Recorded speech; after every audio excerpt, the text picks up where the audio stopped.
if we let Sabrina Ionescu go and join this Saudi league, are we ever going to see her again?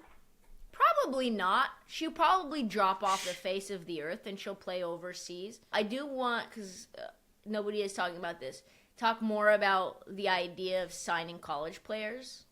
Because as of now, they said that they have a lot of people already signed. Like, if they were to sign Sarah Strong, that would be a devastating blow to women's basketball.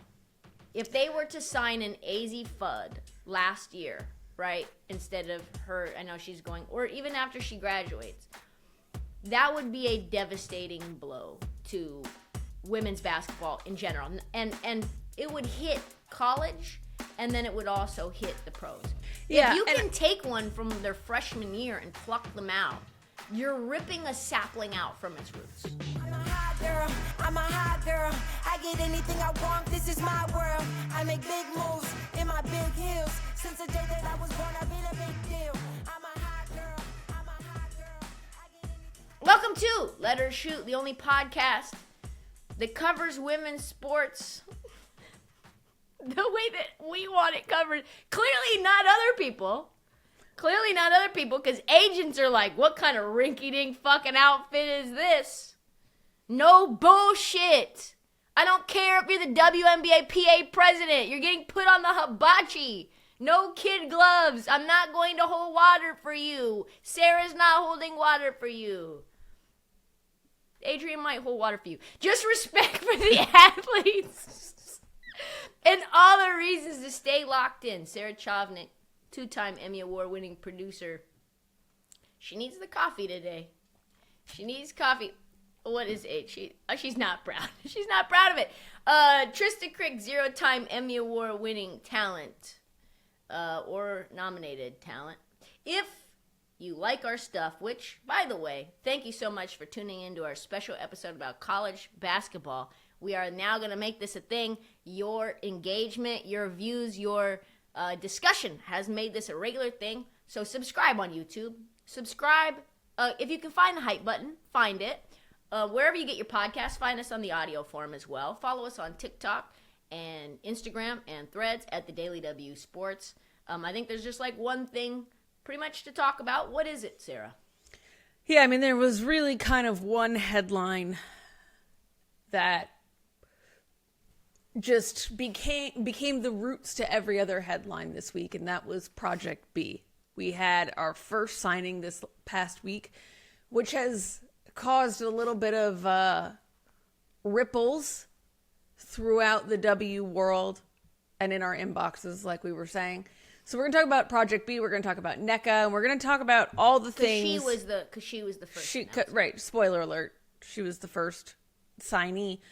We're going to talk about all of that, what it means for the league, what it means for the players, and what it means for us, the fans.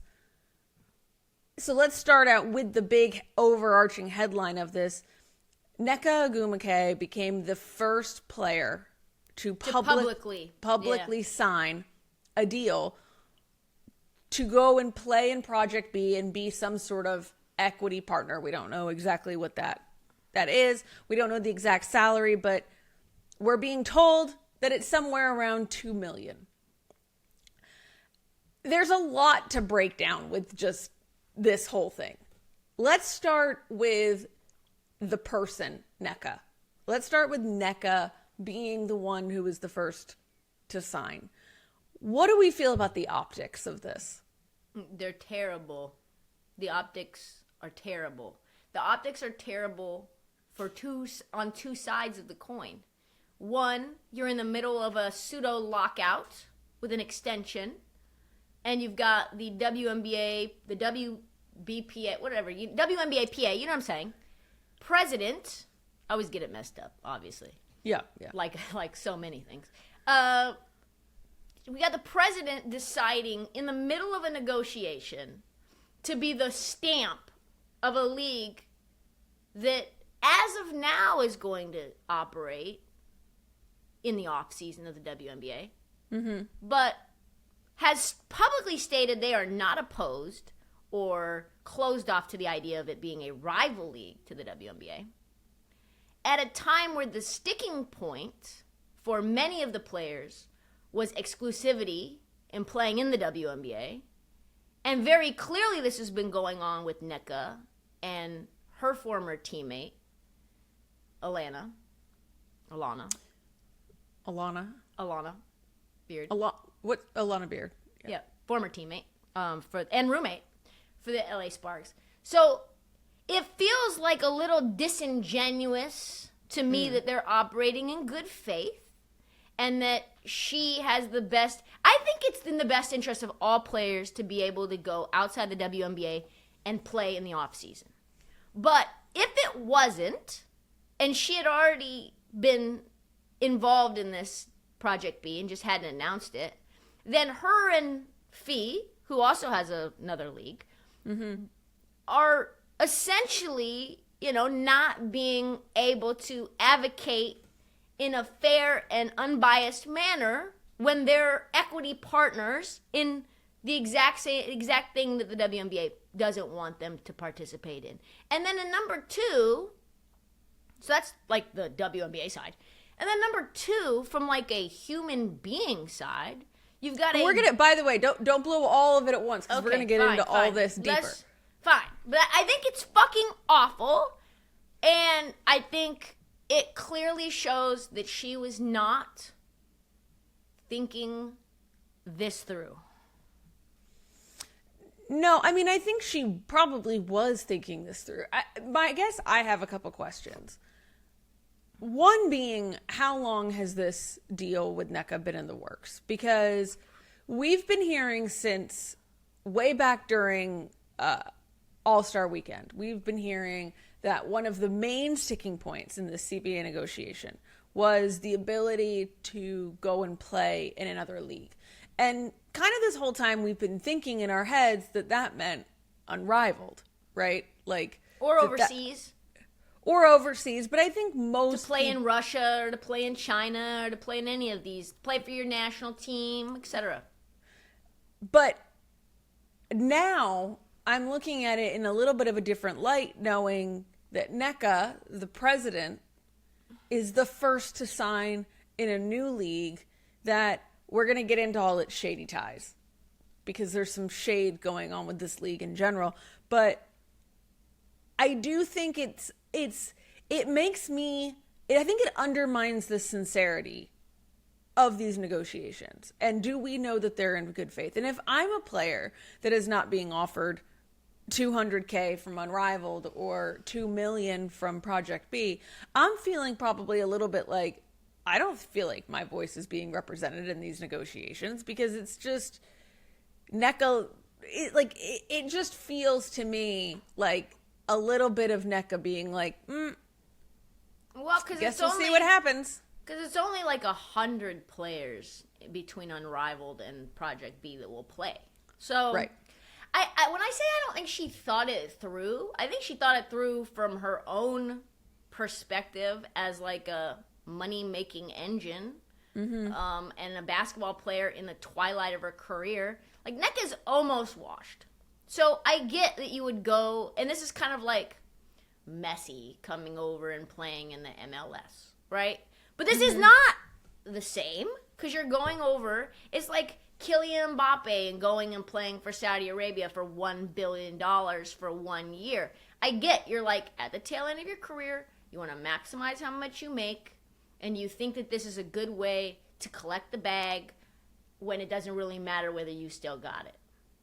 But from a PR perspective, there couldn't have been a worse decision, and you could not have chosen a worse player. If it would have been like Kennedy Carter is the first player in Project B, you'd be like, that fucking tracks to me. But then you probably don't get the players over there that you want. This is sort of like, to me, it's sort of like Nneka's this is legit. Like, yeah, well, to me, it's sort of like Nneka's being like used by Project B to be like, no, look, it's safe over here. Come over here. Yeah, we have the WNBA president is doing it. Like, So you guys can do it. Molly's not that bad. Like, MDMA is totally fine. Like, The Saudis aren't that bad. Well, we're not even really involved with the Saudis. I mean, they're just a lot of We got to stuff get into all that. But using Nneka as not a pawn. Bait. It's like but bait. Like a face card to promote. Like, this party's really cool and legit and on the up and up. And here's how you know it is because the first person to sign on is the most legit, like unassailable player. So, yeah, I mean, clearly not. You started to touch on the second part of all of this, which is sort of the moral dilemma that I think the fans are struggling with. I know for a fact the fans are struggling with, as well as I think the media, the Saudi involvement. So we've been hearing since this began that the Saudis were involved in some way with Project B. There's been a lot of mystery as far as what type of involvement. So we had posted, Nneka joined Saudi supported league, which is kind of what started this whole chaos. You did a video. Like, they're not supporting us, we're supporting them. It's like, okay. That's your word. We're really fine. All right. It's this fine-tooth combing. So let's really break it down. So they released a statement to us. By the way, we're breaking some news because and they only did it because we asked them for it. Yeah, they told us to quit posting about it, and we said no. Why don't you give us some sort of statement? And they didn't want to go on the record about who was involved. They're probably terrified that Mohammed bin Salman's going to call them and be like, "Did you just say that we're not involved with this league publicly?" So this is the statement. Project B's investors are elite venture capital and growth investors, including Mangrove Capital, alongside 40 of the most influential tech investors globally, including a bunch of names who I would butcher if I tried to say them. I'm going to skip all those, who demand tech returns and are focused on creating equity value. All of our players participate in this equity value. We have partnerships with contractors AEG and SELA as event operators to organize amazing events in our host cities. Project B has received no funding or backing from Saudi investors. Okay, so you read that and you're like, cool. They have no involvement with Saudi. That they've put it to bed. We don't care. Except, hold on, record scratch. Because SELA, who they admit to partnering with, is owned by the Saudi government. So I think we're really fine. We're not receiving funding, but we are working with them. That's what I said is like... Or splitting hairs here. They're not paying us. We're paying them. Which I think we said, because we had a meeting to talk about this over the weekend. Like, how do we handle this? What are we going to do? And I mean, at the end of the day, if you're not, we said, if you're not taking from money from Saudi Arabia, okay, fine. You're still giving them money. So I'm not really quite sure how that's a whole lot better. And you add into the mix here that AEG is one of the largest event operators in the world. Mm-hmm. Why do you need SELA? Why do you need SELA? Why can't you just use AEG? What is going on there? Or literally any other event company in the world. What I find strange is that they announced the partnership with the event company. Like, why are you announcing what contractor you're using? Like, I've never seen like Athlos and we're partnering with this truck company to get all of our satellites at the event. Okay, no one gives a fuck. Why are you talking about that? Why are you talking about who's putting on the event? It's giving a lot of promotion to SELA. It almost is like, well, we'll give you money to put on these events, and that will give promotion to your event management company for more contracts of this magnitude in the future. The men's league will be, using SELA, and I think that's what their goal is this is the first step. To get into basketball, the women's side is the first step to rival the MNBA. Well, and we had seen that, right? With the this had originally, Project B had originally come about when LeBron James and Maverick Carter were shopping around the idea of starting, like you just said, a men's and women's league. It wasn't called Project B at the time. It's with all the same investors, all the same framework. So we have to assume it's the same pitch. But at some point, LeBron James and Maverick Carter have removed themselves from this process, which I find like shockingly, mysteriously, and like dust. Weird. It just disappeared after being seen. Weren't they seen on a boat with the Saudis or something? Yes. LeBron James is the owner of Team AUA, an all-electric race boat team, which is supported by the Saudi Investment Fund, Public Investment Fund. The team's name, AULA, comes from an ancient city in Saudi Arabia. The E1 series, which includes the Jeddah GP in Saudi Arabia, is a new kind of global competition. By the way, we should be on LeBron James's ass.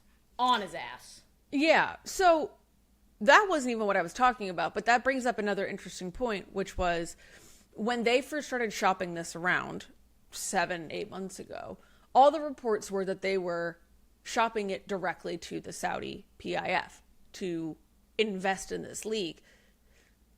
So I'm confused how we got from LeBron James on a boat trying to get them to invest in this project that he then somehow abandoned. It gets launched with the same funders with support from the Saudi government, but not any funding from the Saudi government. It just seems very like it's giving shell company. It's giving money laundering in some way, shape, or form. It's giving like you're involved with the mob, but like on a very tertiary level, and eventually you'll be laying in bed with them. Eventually, they're not just doing this on a small scale for no reason.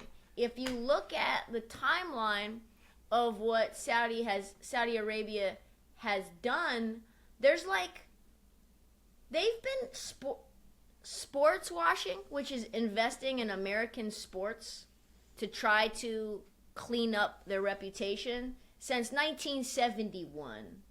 When really 1977, where they ended up creating a Formula One team. They've gotten into women's tennis, right? Like the WTA final was in Riyadh. They have invested in the MMA. They've basically bought the WWE. They just have ties within the English Premier League. They bought Newcastle. They go ahead and talk about that.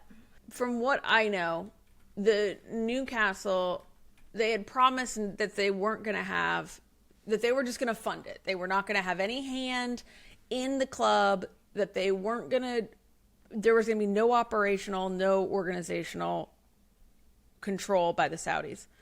Except then months later, text messages started being leaked that very clearly showed that the Saudi government was making the calls on management, on salaries, on players, on all types of things.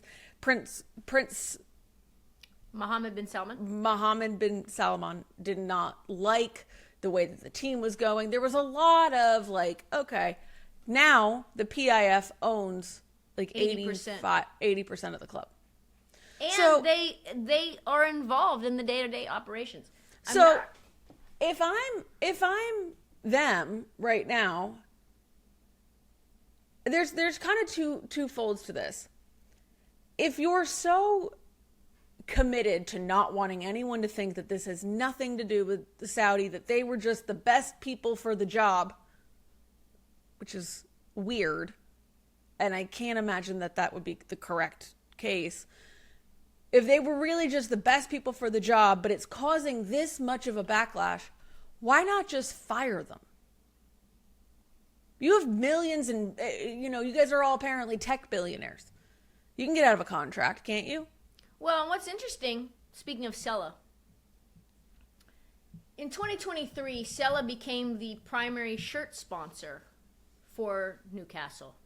Mm-hmm. So you can be involved in these small ways And it's just a hint of how involved you are in a big way.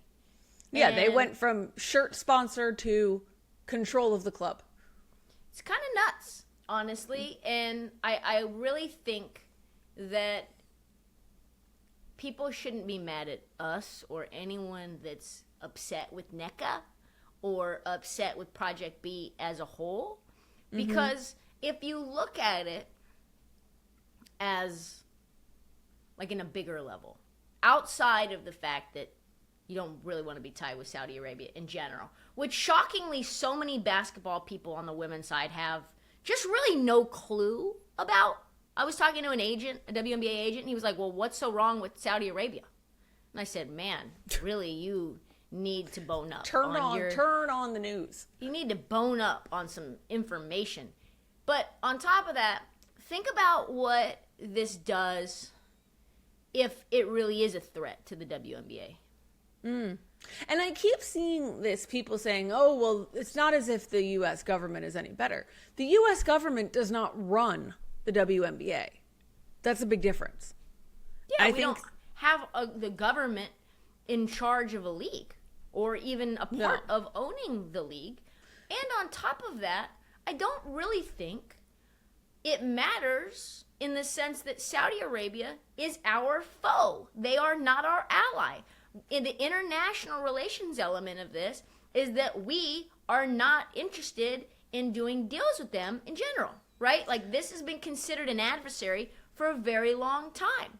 By the way, Saudi Arabia, Bin Laden. Saudi Arabia, Bin Laden, right? Like, that's 9/11. So they are the group that gave us the cult classic 9/11. So I just, in general, you don't want the entire WNBA going over and playing in a league that is connected in any way with Saudi Arabia, taking sports away from here and bringing it anywhere else. Yeah. I'm not like a international relations wonk. I don't really know, but or like how you can create war through like economic pulling strings, but that happens. I know that that's a thing, right? It is, yeah. The United States doesn't want to have their oil come exclusively from Russia, from Saudi Arabia. That's why we're drill baby drill. Yeah, that's why we're fracking here and we're slacking. Because we don't want to be beholden to any place. So you don't really want all of our sports going to another place either. Looting and polluting. Anyway, also they haven't said anything about whether they're going to go out and try to get college players as well, which is how these college players become so popular and so important to the WNBA ecosystem because we get 4 years of them in college. If they can, if Malaysia Fulwiley, instead of transferring to LSU, could play for Project B, and now she's just like Thanos, snapped, gone. Because we're not going to watch this league. No one's, let's be honest, no one's fucking going to see the basketball. No, first of all, the games are being played in Singapore, so Singapore's also has its own share of human rights issues. Yeah, remember doesn't that it have kid like who got caned 3 rating? For 45 out of 100. But the kid got caned for throwing trash on the ground? Oh, I don't remember that. What? 1994. He was sentenced, this guy, Michael Fay, was 18-year-old American, was sentenced to caning in Singapore for vandalism. Like sugar canes? No, like beaten like with a stick. Like a stick. Well, I know, but like I didn't know if they were made. I didn't know what you meant by caning. I don't know that we care. What it's just terrible. It's awful. Yes, it's awful. It's terrible. Back to the broadcast. There's literally a Quora article, how to avoid getting caned while visiting Singapore. Yeah, let's move all of our most, vulnerable types of people there. Because I think what baffles me about this is I watched this happen with Liv. I was working at the Golf Channel when Liv came about. And I remember the rumors starting up about, oh, there's this new league. It might be, it might rival the PGA Tour. Players might go. Everyone was like, there's no way. No one's going to go to that. Then they signed Phil Mickelson, and everyone was like, oh, well, if Phil's going, then maybe it's okay. And then we started hearing that, well, the money is coming from Saudi Arabia. And then it was like, yeah, but surely some of these people would never take the money if it were that bad. But then it's like more Bryson and more DeChambeau is doing it. And then everyone's doing it. And what has happened to Dustin Johnson since he went to live? Nobody His sees him career except died. for in majors. Yeah, and even then, his career died.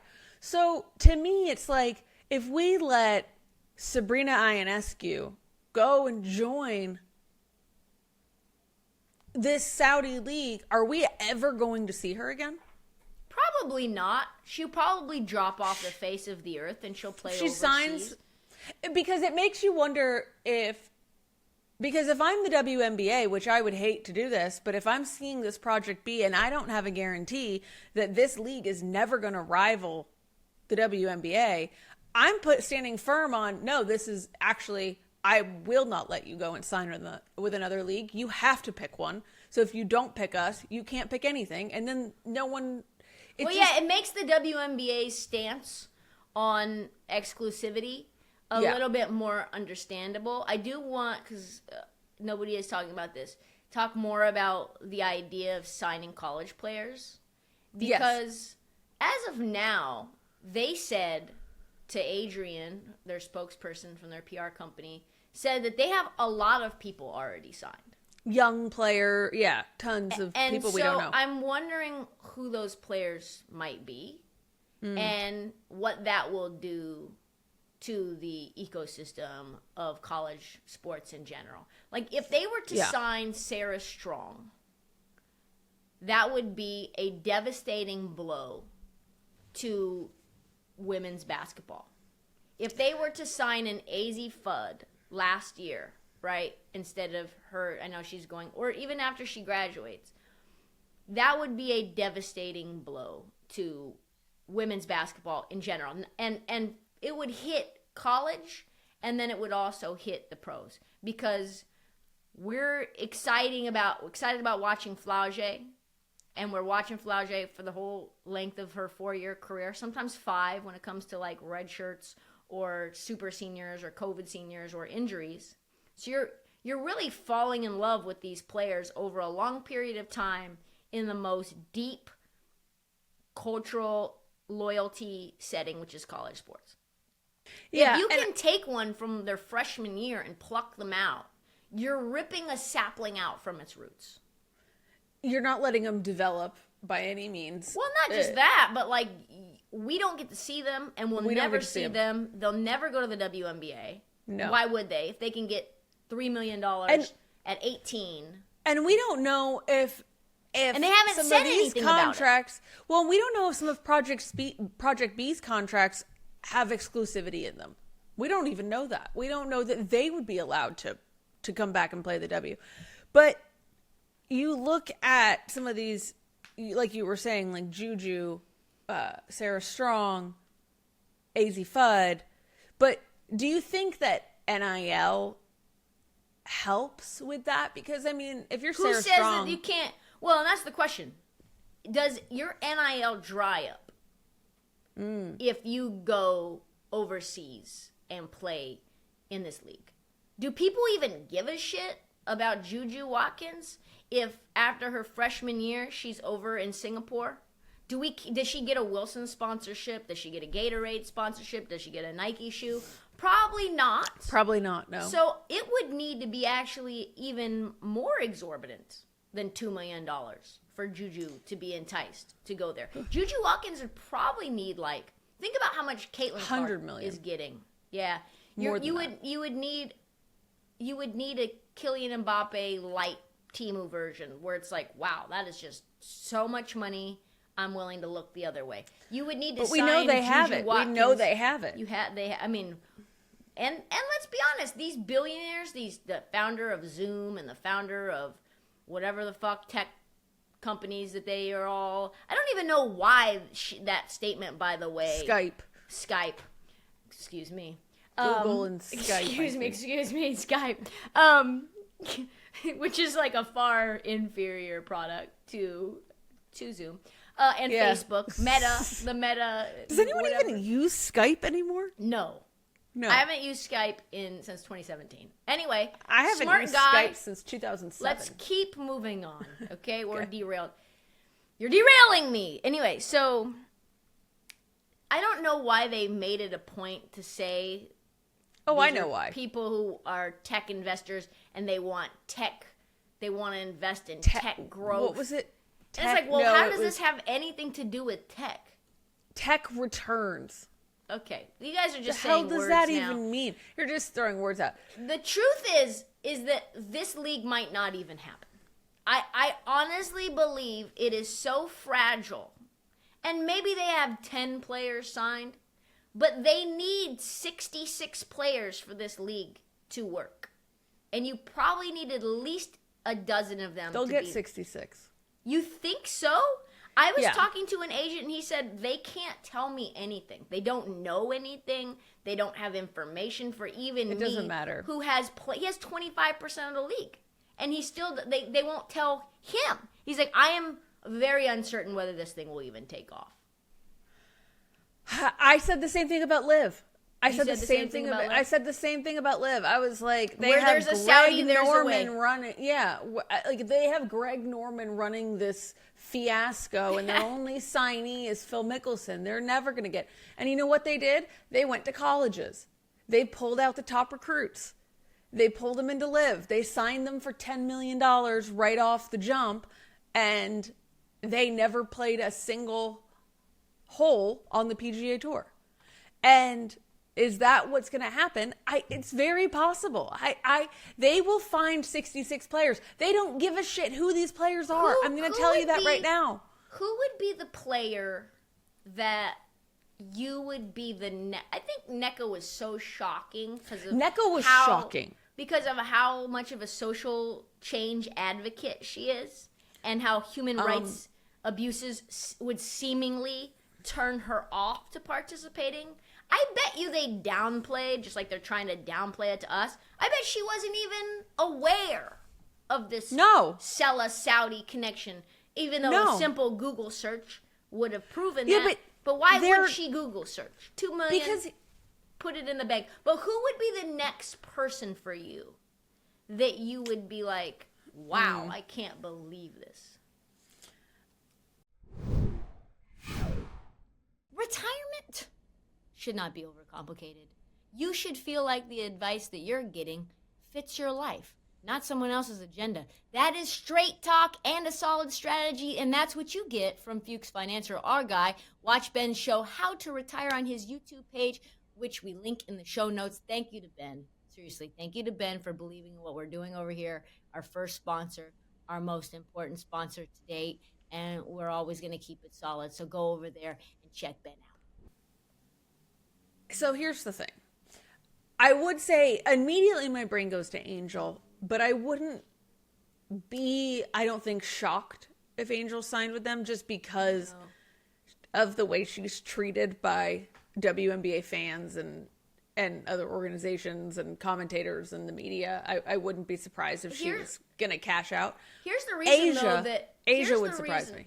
Here's the reason that Angel, sorry to cut you off, Angel would surprise me, because at first glance, you're right. Why would she want to continue to put up with the fan abuse that she receives online? Mm-hmm. Yeah. Why would she want to play for an ownership group that's treating her as poorly as Chicago? However, Angel is a brand, and Angel is one of the most business-savvy minds in the W and probably all of women's sports. She's on the cover of Vogue. She's participating in the Victoria's Secret fashion show. She's on the Met Gala committee. She's got a podcast. She's got a Reebok shoe. In my opinion, her relevancy evaporates overnight if she participates in this league, and all of those things that she enjoys being a part of, and she has more aspirations on her list, all those things go away if she competes in this league. I don't think Caitlin or Paige will go. Would it surprise you if Caitlin Clark went? It would, just because I think that the WNBA has shown that they're willing to bend over backwards as much as they can for Caitlin to be successful in a lot of ways. So She's making $78,000 a year. okay, fair. I mean, Fair. But I just meant she has such a stage here that I also think She seems like she wants First the of all, biggest I think- stage. I also have a lot of questions because, like, I think we heard that, like, one of SELA's partners is Adidas. And part of what makes me wonder is, like, if Adidas players might be more likely to sign than Nike players or Reebok players, or, you know, I'd be a little bit curious about that. Like, if there's, I really want to, I'm not done digging in on this PIF SELA Project B stuff. First of all, I think the name Project B is sketchy because, like, when has something ever been named Project anything and been good? It's literally, like I said on the last podcast episode, we talked about this. Project It's like, B. it's like giving people super serum, like super soldier serum. Yeah, it's weird. It makes me. Makes me feel there's a lab somewhere where you go and you It's do very not come weird. back. Yeah, know? you just like. Well, you haven't. I know you don't watch it, but it's very like Stranger Things. Like it's. I just don't. It's weird. It's giving not on the up and up. It's giving very much not. Why on the wouldn't up you call it something that we can rally around? You know? and up. Right? Like.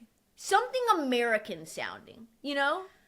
But here's the thing about what we were talking about with the whole. Who would you be surprised about? I want to go back to that for a second. I can see a player like in Asia going, or like someone who is kind of, I've done all the things I need to do in the WNBA. I don't have anything left to prove. Oh my god, I feel like she's like the Rory McIlroy. I think she's 10 toes She's down too. in the league. She is. Yeah, I think she's the Rory. But I think, McIlroy. but that's why I think I said why it would surprise me. Like Yeah, it would be wouldn't surprise. surprising. It would be very shocking to me. You know who would not surprise me is Courtney Williams and Natisha Heidemann. No, not at They're all. gonna live their best life in Singapore, and they're gonna live stream. They're gonna sports watch. Listen, guys. Let me first and foremost, before you come for me, because you guys are coming for us for jokes. Stop doing that.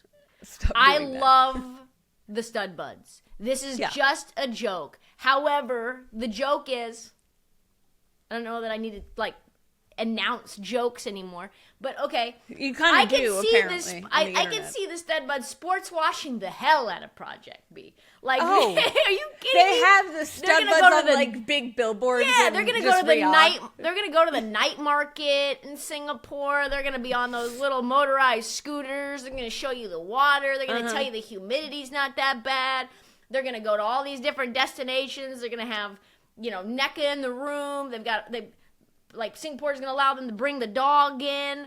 Next thing you know they're wearing hijabs. But like Louis Vuitton silk hijabs. The next thing you know, they're wearing Louis Vuitton burqas, and then you're like, oh shit! Like they're fully like in it now. You know what I mean? Like that's I see. do. That's what I see. And by the way, for anybody who's looking too deep, I got my nails done literally last week, and these bitches broke off 2 nails. They are on the shit list. Anyway, Who? the nail salon. They broke them off in the nail salon? No, they just didn't put them on well enough. They just snapped off in like 4 days. You've clearly not ever had your nails done. I That's don't get my nails done. Yeah. Doesn't shock me. Anyway, I would not be surprised about the stud buds. Not be surprised. No, I struggle because I Or want to think. Dijonais. But see, here's the thing. If you had asked me a week ago who would be the most surprising, I probably would have said Nneka. Yes, I would So have said Nneka the too. fact that she was the first one makes me feel like I don't even know what's going to happen. I truly Kind of don't. scary, actually. It is. It is. And I don't love the idea of ignore the Saudi involvement, which they want us to do very much so. Oh, they need us to ignore it. Please stop talking about the Saudis. No. Hey, we would love to get you Nneka. But if you keep talking like this, we have no choice but to keep Nneka away from you. What is Nneka going to tell me about SELA? What is she going to be able to share, really? Okay? Alana Beers is not the one pulling the strings. These tech and Saudi people are. It's like, you know what I mean? Like, get me Mohammed bin Salman on the Zoom, and maybe I'll be, I'll be ready to quiet down.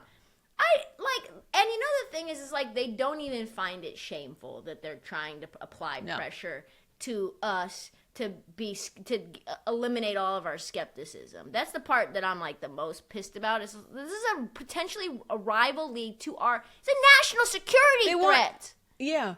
Well, do you remember when Liv started and they tried to the Congress tried to do an antitrust thing? Yeah, about the whole. So I mean, Project B, we are not done hearing about it. We're not done hearing about anything inside of it. Like I said, I really want to dig in as far as I can, which might get me in trouble. But I need to know more. Do it on Sam's laptop. Do it on Sam's laptop. Speaking of rival leagues or unrivaled leagues to the WNBA. Nice. We got unrivaled rosters announced. And we had a draft. And, of course, our girl Paige, who we love and we cherish and we like that she's hanging around the Yukon Huskies. And it's not a bad thing, but we do think it's funny. Oh, and my if God. you don't think it's funny, then you don't have a sense of humor. Anyway, she was the first overall pick. So we got to talk about these rosters. The league is only a couple of months away. I'm probably going to go down to Miami for a few weeks and check it out. Oh, you are? I hope. I'm hoping so. I hope Metal Arc sends me. But let's go through these rosters and see who we like. Yeah, so I don't want to read them all out because there's a lot of them. Well, we can talk about the ones that are like the star stuff, the ones with the stars. Just read the stars on each one. Yeah, so I like the Phantom. Phantom's got Kelsey Plum, Sawtoo. It's got Tasha Cloud. That's a stacked ass team. Sawtoo, Kiki, Tosh, AB, Kiki, and KP, and then the ghost of Dana Evans. And then the ghost of Dana Evans. Oh my God, she's on a ghost team. I know. I was waiting for you to realize that. Oh my God, the ghost of Dana Evans. Yeah, literally on the ghost team. Breeze, I don't think they're going to win anything, but is this the thirst trappiest of the teams? We got Cameron Brink, Kate Martin, Rakia, and Paige. Absolutely. The Leslie's will go crazy for Team Breeze. You've got two. I'm going to point it out right now. Breeze is selling out their jerseys the fastest. And it's such like a turn your straight girlfriend out roster. Because it's like, oh yeah, it's a Mr. Studio Girl. It's just like it's just a cool breeze. You know what I mean? It's just we're just easy breezy. You know what I mean? Everything's just chill. Just chill. And it's like, oh my God, I like Kate Martin. I kind of got a crush on Kate Martin. Oh my God, I'm a lesbian. You know what I mean? I'm a lesbian. Paige Bueckers, same deal. Rakia's got the thirst traps that make everybody go crazy. Cameron Brink is for the boys. So she's the one we got a little something for everyone here. Got a little something for everyone. And then Ari McDonald is there for the vibes. I think I like the Breeze roster. They're the most likable roster the Breeze for sure. Okay. The roster that I think is going to be there to win is Rose. All right. We've got Chelsea Gray, Kalia Copper, and Lexie Hull. And there's a couple others on the team too, but that one feels to be like we're not going to bullshit around. We're going to be here to train. We're going to be here to work. We're going to be here to not make TikToks. And they brought in, because this is the Angel team. This is the team this is the one that Angel. This is the one that we kind of thought would be the competing like champion kind of a thing again. They bring in Sug Sutton Fine, Azure Stevens, and Shakira Austin. But they do have Nola Henry as their coach, which they do. We know that Nola Henry is beloved within the WNBA community. So that's going to be an interesting one. We have another new club though, Sarah, which is really interesting in terms of like steal your girl. The Hive. The Hive. Yeah, we got Sanaya Rivers. Sanaya Rivers turned Marina Mabrey out for a minute, and then I think Natisha Heidemann has turned like everybody out as well. Probably. Probably. I'm not gonna go into it. Anyway, I don't. Huh? Yeah, don't. What? I don't know. I don't know where that was going, but well, I had a great moment with Natisha Heidemann with Ollie. And I was like, wow, I can see in person how she will legitimately make you fall in love with her just based on her personality. Sonia Citron is also a baddie. She's an absolute certified killer from 3. And she can cook you. She's going to be the one. And Kelsey Mitchell. This one, the Hive might be the most underrated team. They could be very underrated. Yeah. Kelsey Mitchell, Sonia Citron. Those two right there are enough. And Ezzy, you put Ezzy down in the blocks. I am loving this roster. These are some stacked ass. I do. I think it's very underrated. And then I like the laces. You like the laces? Why? I like the laces. Well, I like Jackie Young has been looking so good at the end of last season. So I like. It's a fascinating team, actually, because their big is no shoulders Alyssa Thomas.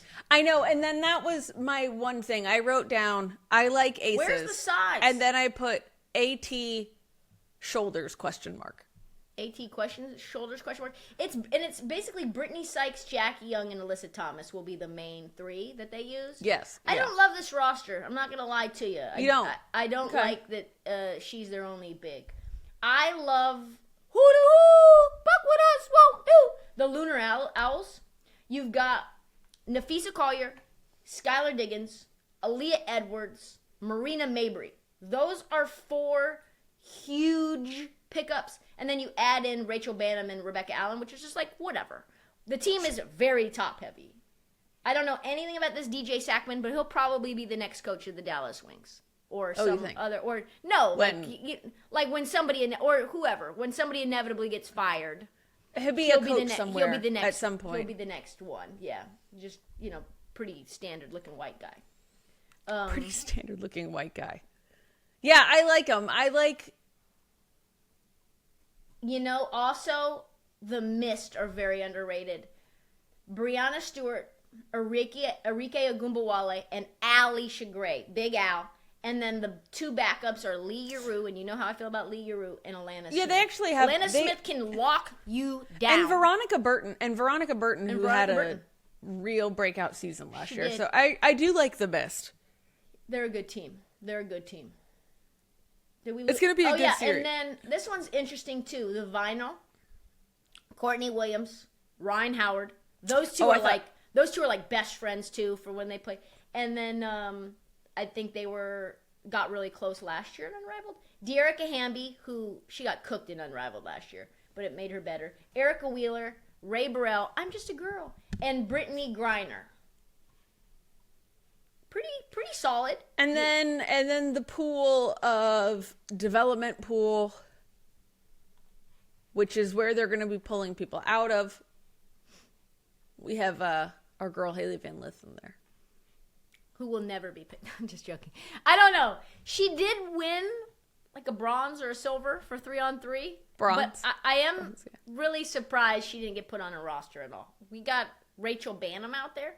But listen, Rachel Banham played a lot of good minutes. A lot more minutes than Haley Van Lith. But I just thought that just shows how far away she is from being a WNBA player that she can't even get on the Unrivaled team. Listen, guys, you know how much it pains me to get put onto the table where I can get staked over Haley Van Lith, but I have to say it. It's bad. You have to say it. It's bad. I also love their merch. They have really good merch. They have really good merch. I remember thinking that when we were at the Unrivaled little like indie pop-up event. thingy. Yeah, it was. They had some really good stuff there. So t-shirt, I need it. So one last thing before we go, but I don't know if you saw this. Sophie Cunningham and Lexie Hull are caddying for Caitlin Clark and Nelly Korda in the Pro-Am, which Who's caddying for Nelly Korda? I don't know, but I really hope that it's Sophie. Yeah, me too. Because I think we've said, like, you know, those things, it's like, what could kill a Victorian child? If Nelly Korda is that Victorian child, the answer is Sophie Cunningham. Because I just feel, I just cannot see how their personalities are gonna. Nelly Korda could be. Did you see Game of Thrones? Yeah. Nelly Korda could be like a dragon's egg, right? Like just, you have this egg, and you had high hopes for it, and just stay with me, right? I'm trying. But the egg just is doing nothing, right? It's just sitting there for thousands of years, just totally useless. And listen, Nelly Korda is a great golfer, but she, from a personality standpoint, is just like is there even a dragon in here, or is this just a fucking huge egg that I'm carrying everywhere around with me? But Sophie Cunningham could be the Khaleesi to the dragon's egg. Literally, like, drag Nelly Korda into the chaos that is Sophie Cunningham and turn her into a real fucking Drogon. Like, could I'd love that. Could they spend 36 holes together and then Nelly Korda's just like ready to go to the club? Like, just fucking let's go. Has a personality, is giving you hotlines. She shows up to the clubhouse the next day in a crop top Arby's shirt. Can we have Sophie Cunningham corrupt Nelly Korda? I'd love that. I think you know what? If there's one thing that I can for sure say that I think the LPGA needs, I think it's Sophie Cunningham. Put her as a full-time caddy in the off-season.